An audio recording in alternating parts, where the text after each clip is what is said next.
जय गुरु जी।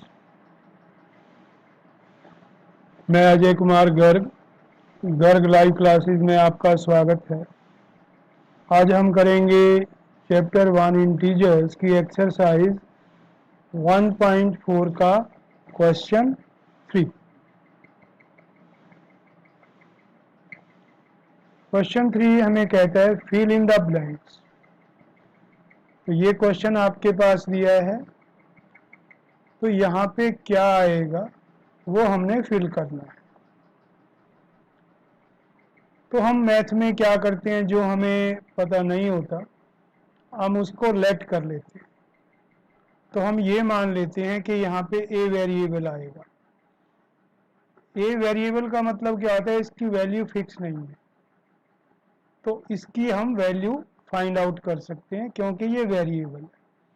तो हमने 369 वैसे ही लिखा, डिवीजन का साइन लगा दिया और इसकी जगह हमने ए मान लिया कि फिल इन द ब्लैंक्स में ए आएगा। इक्वल का इक्वल लिया, 369 ले लिया। तो हम ए की वैल्यू इस इक्वेशन से फाइंड करेंगे, वो हमारा आंसर होगा। अब हमने यहाँ क्या किया कि हमें ए की वैल्यू निकालनी है और ए के साथ साइन तो पॉजिटिव है पर ये डिवाइड करना है, तो ये जो साइन है इसको मिक्स नहीं करना है हमने, ये आप अलग समझें और डिवीजन का साइन अलग समझें। ए के साथ प्लस का साइन, तो ये डिवीजन है। तो जब हम इसको राइट हैंड साइड पे लेके जाएंगे तो ये जो डिवीजन का साइन है ये मल्टीप्लाई का हो जाता है। तो 369 हमने ऐसे ही लिखा और इस वाले को हम लेके गए इस साइड, तो ये जो डिवीजन का साइन है मल्टीप्लाई हो गया, ए का ए आया। अब यहाँ से हम ए की वैल्यू फाइंड आउट करेंगे। तो यहाँ 369 के साथ मल्टीप्लाई है ये दोनों, तो इसका मतलब जब इधर जाएगा तो ये डिवाइड हो जाएगा। तो 369 को हम इधर ले आएंगे। तो अब क्या आया हमारे पास, a is equal to 369 upon 369। तो इसको आगे सॉल्व कर लेंगे। 369 को 369 से डिवाइड करेंगे 1, so our answer is 1। So a की वैल्यू कितनी आई, 1। तो यहाँ क्या भरेंगे, फिल इन द ब्लैंक्स में 1, so our answer is 1। Now we see the second part. Second part में दिया है -75 divide by a is equal to -1। तो यहाँ भी हमने फिल इन द ब्लैंक्स भरना था, तो उसकी वैल्यू ए लेट कर ली। अब हम ए की वैल्यू निकालेंगे, -75 वैसे ही ले आएंगे, डिवाइड ए, इधर जाके मल्टीप्लाई ए हो गया, -1 का -1। अब ए की वैल्यू हम फाइंड करेंगे, तो वही -75, ये -1 नीचे आ जाएगा। यहाँ साइन नहीं चेंज करेंगे, साइन सेम रहेगा, तो पूरा -1 उठ के ये नीचे आ जाएगा और ये ए। तो ए हुआ -75 डिवाइड -1। अब इसको आगे सॉल्व करेंगे, माइनस से माइनस को डिवाइड करते हैं तो हमारे पास क्या आता है, प्लस। 75 को 1 से डिवाइड करेंगे 75, सो ए हमारे पास आया 75, सो आवर आंसर इज 75। अब सी पार्ट इसका है -206 divide by fill in the blanks is equal to 1। तो वही हम क्या करेंगे, फिल इन द ब्लैंक्स की जगह ए लेट करेंगे, जैसे पीछे बताया वैसे इसको सॉल्व करेंगे। इसको हम राइट हैंड साइड पे लेके जाएंगे, जब राइट हैंड साइड पे लेके जाएंगे तो ये बन जाएगा मल्टीप्लाई ए। तो -206 इज इक्वल टू 1 और ये इधर गया मल्टीप्लाई ए की वैल्यू यहाँ फाइंड आउट करेंगे।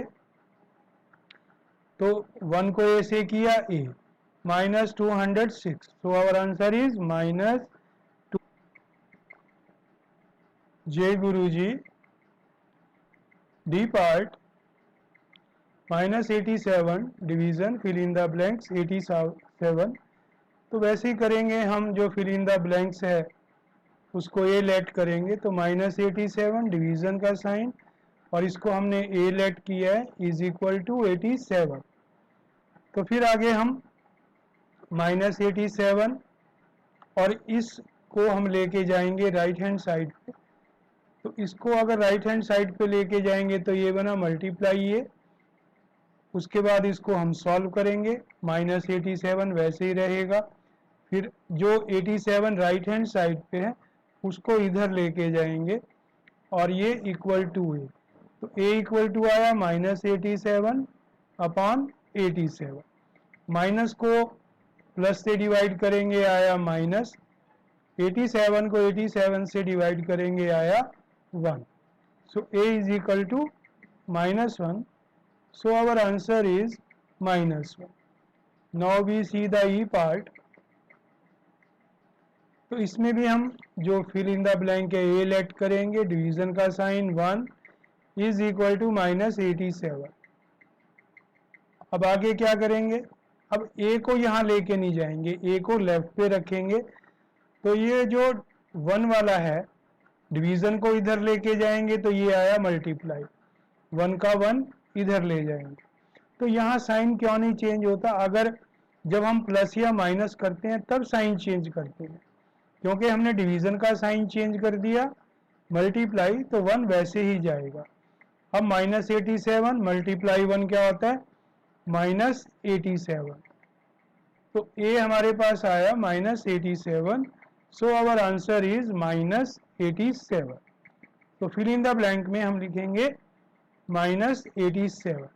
Now we will see the next part, F part, same है, वही हम ए लेट करेंगे, डिवीजन का साइन 48 -1, ए को लेफ्ट पे रखेंगे और इस डिवीजन को इधर लेके जाएंगे, मल्टीप्लाई 48 को इधर ले गए, तो अब -1 मल्टीप्लाई 48, माइनस को प्लस से किया माइनस, 48 को 1 से किया 48, तो ए हमारे पास आया -48, सो आवर आंसर इज -48। अब हम देखेंगे नेक्स्ट पार्ट,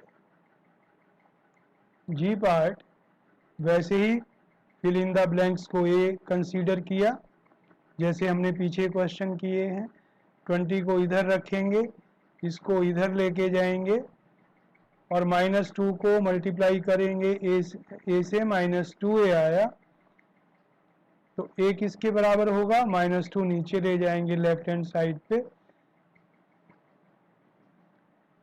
20 का 20 रहा, इस -2 को इधर ले आए और ये ए यहीं पे रहा, तो ये बना a is equal to 20 - 2, plus को माइनस से करते हैं तो माइनस आता है और 20 को 2 से डिवाइड करेंगे 10, सो a आया हमारे पास -10, so our answer is -10। Now we see the next part, इसमें h पार्ट है क्वेश्चन 3 में, तो वैसे ही a को लेट किया और ये जो आपका डिवीजन वाला है इसको उधर लेके जाएंगे, तो ये हो जाएगा मल्टीप्लाई 4 का 4, so a is equal to -3 multiply 4, तो माइनस को प्लस से करेंगे, -3 को 4 से मल्टीप्लाई किया 12, so a is -12, so our answer is -12। Now we see the question 4, what the question 4 says, question 4 says write 5 pairs of integers a b, तो हमने A B integers के 5 पेयर्स लिखने हैं, मतलब इनकी डिफरेंट वैल्यूज लिखनी है ए और बी की, कितने पेयर्स बनाने हैं, 5, such that a divide by b is equal to -3, कि जो हम पेयर बनाएंगे, जैसे एग्जांपल दिया है हमने 2 पेयर बनाए, a की वैल्यू 6 b की -2, तो वो कहते हैं अगर हम ए को मतलब 6 को डिवाइड करें -2 से तो क्या आना चाहिए -3। तो आप देखेंगे प्लस को माइनस से डिवाइड करेंगे तो आया माइनस, 6 को 2 से डिवाइड करेंगे आया 3। तो हमने भी ऐसे 5 पेयर्स बनाने हैं। तो हमने लिखा a divide by b is equal to -3। अब हम पेयर बनाएंगे। अब आपको पता है कि अगर हमें एक वैल्यू पता लगे a या b की तो हम सिंप्लीफाई कर सकते हैं। तो हम क्या करेंगे, put value of b and we will get value of a। तो हम b की कोई भी वैल्यू पुट करेंगे और a की वैल्यू निकाल लेंगे जो इसको सेटिस्फाई करे, तो हमारे पास पेयर आ जाएगा। तो हम देखते हैं, तो a इधर रख लेंगे और b को जैसे लास्ट क्वेश्चंस में किया था राइट हैंड साइड पे लेके जाएंगे तो ये बन जाएगा मल्टीप्लाई b। तो इसके बाद हमने क्या किया, b की वैल्यू 2 पुट कर दी यहाँ पे। तो अब इसको सॉल्व कर लेंगे।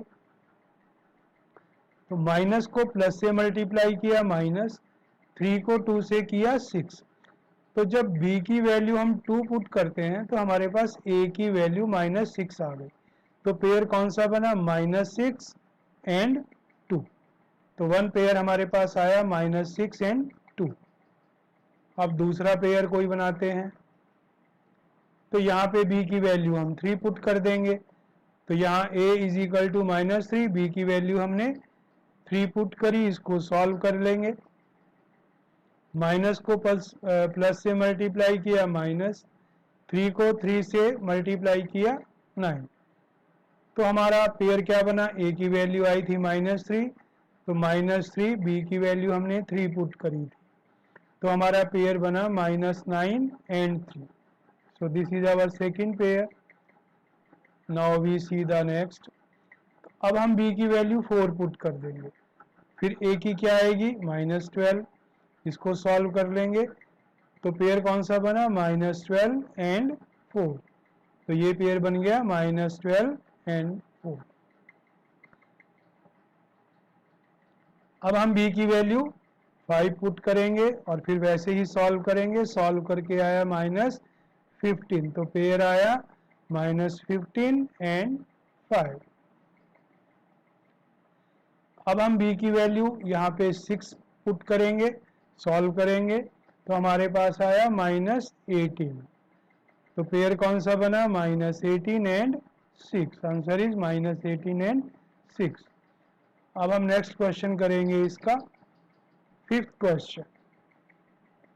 Question 5 says the temperature at 12 noon was 10 degree C above 0। के 12 बजे दोपहर को जो टेम्परेचर था वो 0 से 10 ज़्यादा, 0 से अबव था। If it decreases eight the rate of 2 degree Celsius per hour. वो कहता है कि अगर 1 घंटे में 2 डिग्री सेल्सियस गिर जाता है अनटिल मिडनाइट, तो रात तक, रात के 12 बजे तक हर घंटे में जो टेम्परेचर डिक्रीज हो रहा है या गिर रहा है वो है 2 degree Celsius. At what time would the temperature be 8 degree Celsius below 0। कि किस टाइम जो टेम्परेचर है वो 0 से बिलो 8 डिग्री होगा। तो जब 0 से अबव है तो हम प्लस का साइन लगाएंगे, 0 से बिलो है तो माइनस का साइन लगाएंगे। मीन कि -8 डिग्री कब होगा, इसका मतलब ये हुआ। What would be the temperature at midnight, और रात को 12 बजे टेम्परेचर क्या होगा। अब हम इसका सॉल्यूशन देखते हैं। ये मैंने एक नंबर लाइन लगा ली, यहाँ पे 0 लिया, इसके ऊपर मैंने टेम्परेचर लिया है, नीचे टाइम लिया है, और ये 12 बजे दोपहर के हैं। फिर 1 2 3 4 5 6 7 8 9 10 11 12, और ये रात के 12 बजे। तो एट 12 टेम्परेचर ये शो करेगा। अब हम इस नंबर लाइन से अपना आंसर फाइंड आउट करें। तो पहले हमने देखना है कि -8 डिग्री कब होगा, क्योंकि 0 से बिलो है तो हम यहाँ माइनस लगाएंगे। तो देखिए कहाँ है -8, ये रहा -8। कब है? ये 9 PM। तो पहला आंसर क्या आया? 9 PM के -8 डिग्री जो टेम्परेचर होगा वो एट 9 होगा PM पे। और दूसरा है कि मिडनाइट को टेम्परेचर क्या होगा? ये रहा हमारा मिडनाइट। तो मिडनाइट को टेम्परेचर कितना है? -40। तो मिडनाइट को टेम्परेचर होगा -40 डिग्री सेल्सियस। तो ये हमारे दोनों आंसर्स के पार्ट आ गए, 9 PM एंड 14 डिग्री सेल्सियस। अब हम नेक्स्ट क्वेश्चन 6 देखेंगे। Question 6, in a class test +3 marks are given for every correct answer. कोई टेस्ट होता है, अगर कोई बच्चा उसमें करेक्ट आंसर देता है तो उसको 3 मार्क्स प्लस के मिलते हैं। -2 marks are given for every incorrect answer. अगर वो इनकरेक्ट आंसर देता है तो उसको -2 मार्क्स मिलते हैं, मीन्स नेगेटिव मार्किंग होती है। उसको मार्क्स नहीं मिलेंगे बल्कि उसके काटे जाएंगे। कितने? -2 मार्क्स कट कर लिए जाएंगे। And no marks for not attempting any question.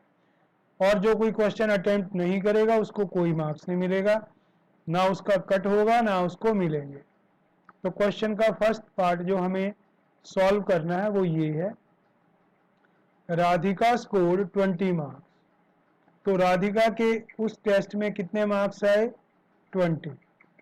If she has got 12 correct answers, उसके मार्क्स तो आए 20, पर राधिका ने करेक्ट आंसर कितने किए? 12। मतलब उसने जो क्वेश्चन अटेम्प्ट किए थे उसमें उसके जो करेक्ट आंसर्स थे वो 12 क्वेश्चंस के आंसर राइट थे उसके।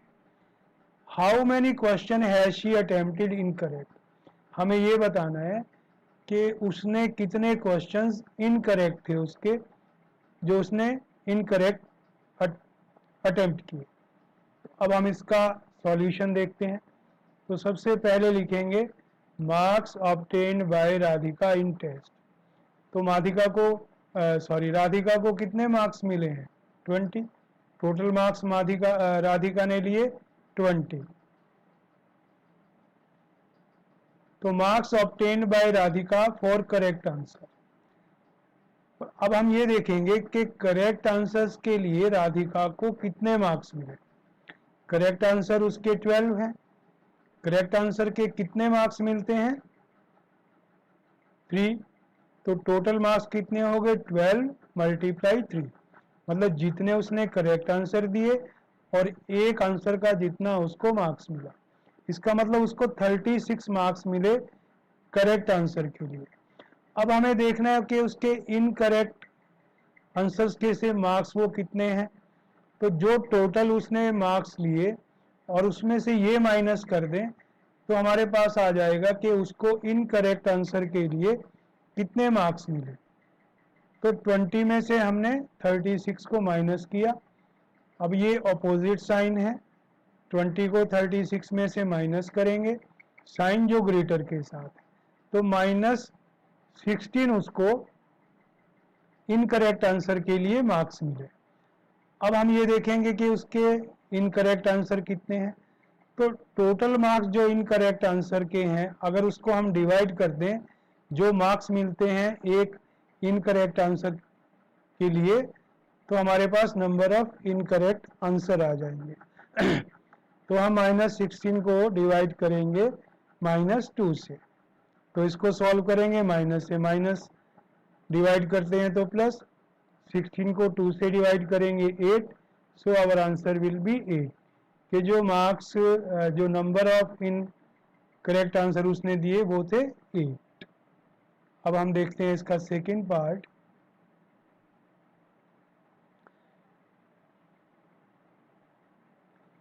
सेकंड पार्ट में क्या कहता है, बाकी तो वही है सेम वाला। मोहनी है यहाँ लड़की, उसने टेस्ट दिया, तो टेस्ट में उसको जो मार्क्स मिले वो मिले -5। तो she has got 7 correct answer. उसके जो करेक्ट आंसर्स थे वो 7 थे, पर उसको जो मार्क्स मिले, टोटल मार्क्स मिले वो -5। तो हमें क्या निकालना है, how many question has she attempted incorrectly.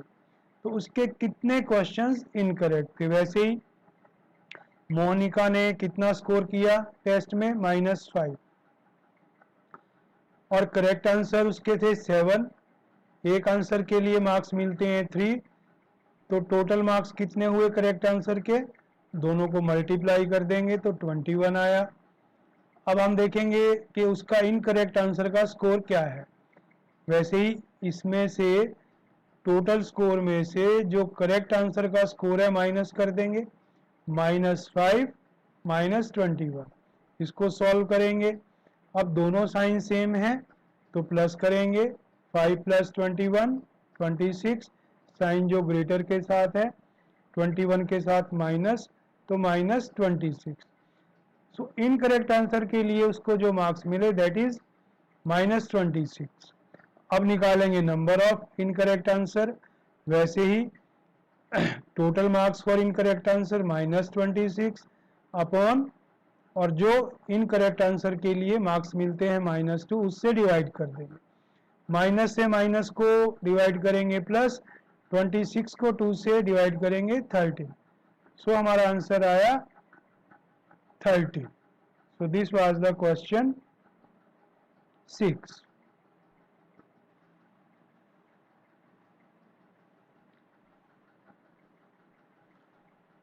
अब हम देखेंगे question 7। An elevator descends into a mine shaft at the rate of 6 metre per minute. इसका मतलब क्या है कि जो एलिवेटर है, जो शाफ्ट पे लगा हुआ है, ये शाफ्ट है, इस पे जो एलिवेटर लगा हुआ है वो नीचे किस स्पीड से आता है, 6 मीटर पर मिनट, मतलब 1 मिनट में वो 6 मीटर नीचे आ जाता है। If the descent start from 10 metre above the ground level, ये ग्राउंड लेवल है, तो यहाँ ये अबव है 10 मीटर, तो पॉजिटिव साइन लगाते हैं। अगर अबव में पॉजिटिव है तो नीचे में नेगेटिव साइन लगाएंगे। How long will it take to reach -350 metre. तो अब नीचे आ रहा है 0 से, ग्राउंड लेवल से, तो यहाँ हम माइनस का साइन लगाएंगे, तो -350 मीटर, कि वो कितना टाइम उसको लगेगा अगर यहाँ से एलिवेटर चलता है यहाँ तक आने के लिए। अब हम इसका सॉल्यूशन देखते हैं। तो initial height from ground level, तो जो एलिवेटर है उसकी इनिशियल हाइट कितनी है ग्राउंड लेवल से, 10 मीटर है। तो final depth from ground level कितनी है, -350 मीटर। ये रही ग्राउंड लेवल से, ये उसकी डेप्थ हो गई फाइनल, जहां उसको पहुंचना है। अब हम देखेंगे कि वो कितना चला, एलिवेटर कितना नीचे आया। तो यहाँ आपको क्या ध्यान रखना है कि वो यहाँ से नीचे आना शुरू किया है, तो यहाँ इसके साथ भी माइनस का साइन लगेगा। तो हम दोनों को प्लस करेंगे, इसको प्लस कर दें और इसको, तो टोटल डेप्थ आएगी। तो यहाँ हम -10 लेंगे क्योंकि नीचे आ रहा है। पहले भी आपने समझाया था आपको कि अगर ऊपर चलता है पॉजिटिव साइन, नीचे चलता है नेगेटिव, क्योंकि यहाँ से नीचे चल रहा है, तो ये भी माइनस का साइन आएगा, प्लस -350। इसको सॉल्व करेंगे तो हमारे पास आएगा, सेम साइन है तो ऐड करेंगे 10 + 350, तो ये आया 360, साइन जो ग्रेटर के साथ है, ग्रेटर के साथ साइन है माइनस, तो ये आया माइनस, तो हमारे पास आया -360 मीटर। तो जो टोटल डिस्टेंस उसने ट्रेवल किया, टोटल वो जो नीचे आया वो है -360 मीटर। अब हम देखेंगे कि उसको टाइम कितना लगेगा, क्योंकि 6 मीटर आता है 1 मिनट में। तो अब हम निकालेंगे कि -360 मीटर वो कितने में आएगा। तो यहाँ भी हम -6 का ही यूज करेंगे, 6 का नहीं, क्योंकि नीचे आ रहा है। तो एलिवेटर डिसेंड -6 मीटर इन 1 मिनट, तो -1 मीटर कितने में आएगा, 1/-6 मिनट में आएगा। और -360 मीटर कितने में आएगा, 1/-6 मल्टीप्लाई -360। सो माइनस से माइनस को डिवाइड करेंगे, प्लस 360 को 6 से करेंगे तो हमारे पास आएगा 60 मिनट्स। और 60 मिनट में 1 आवर होता है, तो हमारा आंसर आया 1 आवर। उसको 1 घंटा लगेगा नीचे आने में। So this were our answer. तो ये आपकी एक्सरसाइज यहाँ पूरी हो गई। Thank you for watching.